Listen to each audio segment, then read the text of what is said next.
Well, there I was minding my own business yesterday. I was just hanging out in the garage trying to figure out what project to work on. Then I was scrolling through Facebook Marketplace and I saw this. I thought, you know what? I have enough projects right now. I'm going to exercise a little bit of self-control. I'm not going to buy this. And so I went on with my day. And 10 minutes later, I was like, I better send it to Levi and see what he thinks. And Levi, being the supportive brother that he is, said, no, you should definitely go get that Honda. So, we are now the owner of a 1980 Honda XL500s. And really, why wouldn't I pick this thing up? It's free. Free! And it has a title! Look at the condition of the paint. It's practically brand new. Here's what we're working with. The previous owner took this engine completely apart, rebuilt the whole thing with all new parts. So hopefully I trust this guy and his handiwork. I already see some gasket maker going on there at the top. However, I don't want to take this thing apart. So I think the plan is that we're gonna slap this thing in here, build this thing back, and see what happens. Came with the climber manual and a full shop manual. There's all the paperwork. Look at that. Let's take a look at what's inside the box. We have air box, both the side covers, headlight, skid plate. I think we have everything here. Battery, carburetor, tack. And while I probably didn't need to get another project, you just can't pass up on a free motorcycle. All right, let's come take a closer look. Okay, honestly, it doesn't look too bad for a 1980. The paint all looks good. This chrome looks pretty freaking decent. A little bit of a rat's nest here. Definitely a jumble of wires. Take a look at this.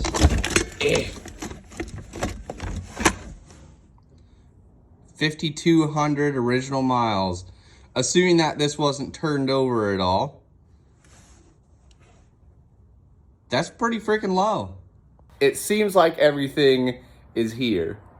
I think I might just try to start putting it together and try to figure out which of these bolts goes where. A lot of it's fairly self-explanatory, like it only goes one spot. So let's dig in. All right, I got the motor mostly mounted on. Let's make sure it's gonna stay. Yee doggy. Isn't it amazing how just mounting the engine back on a bike makes it feel so much better? Feels like I just made a whole lot of progress even though I only put a few bolts in. Okay, a lot of these bolts, like this one that holds the shift lever on, I don't know if this is the bolt that went here, so I'm just gonna grab bolts from my little bolt pile, and if it works, it works, and if I need it for something else later, then we'll use it for something else later. All right, before we get too far ahead of ourselves, I'm gonna just kick it over and see how it sounds, make sure there's nothing funky sounding there. I took the spark plug out, so there's no compression. And we'll just... It's springing back nicely. I can see the compression release moving. I haven't hooked up the compression release cable, but sounds pretty okay, so I'm gonna keep putting everything back together. I'm starting to get a little suspicious of this bike. Everything's working a little bit too good. I just don't get it. Like, it's going together pretty easily. I haven't found any parts that are missing besides like one bolt up here so far. All right, compression release, all hooked up. Okay, so I just went through, hooked up the battery, which I've been charging, hooked up all the, what I determined were necessary wires, got the coil hooked up, and check this out.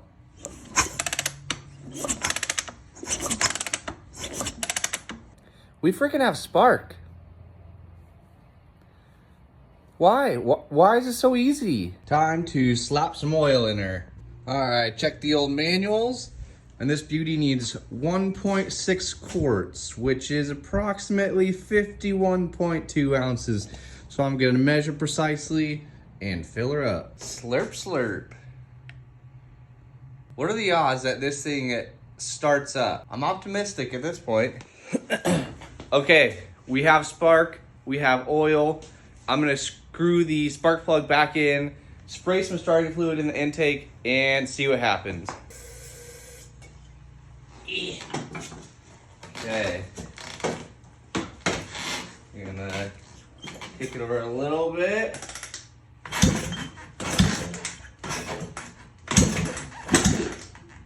Oh, we're on fire! We got fire!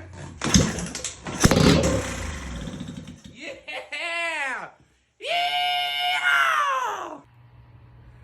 I just started this thing. This is the most successful project I have ever picked up, and it was free 99. Okay, so now that we know this is probably going to run, I'm gonna plop the whole carburetor just like it is in my ultrasonic cleaner and start cleaning up some of the rest of the stuff. Now I'm gonna wipe all the dusty, dirty parts off, and that's all. You know, I really thought this was gonna be a terrible experience putting together someone else's project. Like, you never know what kind of work someone did when they took it apart or rebuilt something, but I am very, very surprised at how easily this has all gone back together. Like, it's not too bad trying to figure out what bolts and nuts go where. The wiring has been pretty straightforward. And I know I've worked on Hondas before, so that does make it easier, but it feels pretty freaking simple. Check it out, nerds. We got a brake light. Got a horn. This is after a few rounds in the ultrasonic cleaner, no scrubbing. If this doesn't convince you to buy an ultrasonic cleaner to clean up your small bits, I don't know what does. Alrighty, boys and girls. We got the carburetor slapped on. We got a fuel line and a fuel filter slapped on. We're gonna use the gasoline that was already in this tank. We even got the choke hooked up. We're gonna hop on to the other side, gonna set you guys up on the tripod, and we're gonna start this thing up.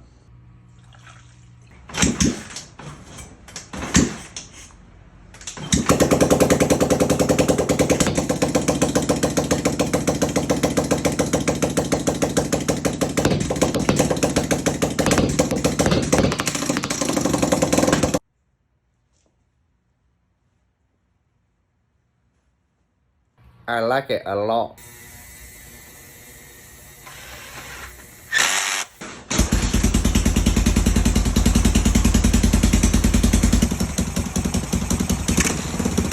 Alright, time to see if we can shift this bad boy.